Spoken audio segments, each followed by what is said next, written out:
কোরিয়াতে প্রথমবারের মতো অনুষ্ঠিত হয়েছে ওয়ান্ডার ফেস্টিভ্যাল 2025। এই সপ্তাহের শেষে সিউলের কিনটেক্স প্রদর্শনী কেন্দ্রে এটি অনুষ্ঠিত হয়, যেখানে শত শত ফিগার নির্মাতা, কসপ্লেয়ার ও পপ সংস্কৃতির ভক্তরা অংশগ্রহণ করেন।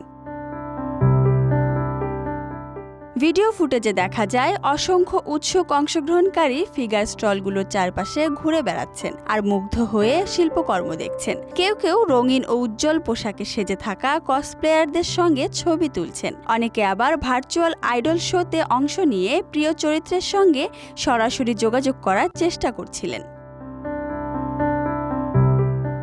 অংশগ্রহণকারীরা বলেন দারুণ সময় কাটিয়েছেন তারা। কসপ্লের পরিবেশ ছিল খুবই স্বাচ্ছন্দ্যপূর্ণ আর অনেক মজার স্টলে পরিপূর্ণ। তারা আরও বলেন যারা সবসময় ফিগার ভালোবাসে তারাই ভিড় জমায় এখানে। এত ধরনের মডেল কিট আর অন্যান্য কালেকশন দেখতে পেয়ে বেশ উচ্ছ্বসিত তারা। এক অংশগ্রহণকারী বলেন, এটা শুধু ফিগারের ইভেন্ট ছিল না, এখানে কসপ্লেও ছিল, তাই আমি নিজেও অংশ নিতে পেরেছি এবং অনেক চমৎকার কসপ্লেয়ারদের সঙ্গে দেখা হয়েছে। আমি প্রথম এখানে এসেছি, আমি অনেক মজা পেয়েছি। কোরিয়ায় প্রথমবারের মতো এটি অনুষ্ঠিত হলেও ইতোমধ্যে এটি বেশ সাড়া ফেলেছে। এছাড়া উৎসবটিতে 170টিরও বেশি বুথ ছিল, যেখানে মূল ফিগার ও বিভিন্ন চরিত্র ভিত্তিক পণ্য প্রদর্শিত হয়েছে। কেউ কেউ তো আবার নিজেদের তৈরি শিল্পকর্ম সঙ্গে এনেছিলেন।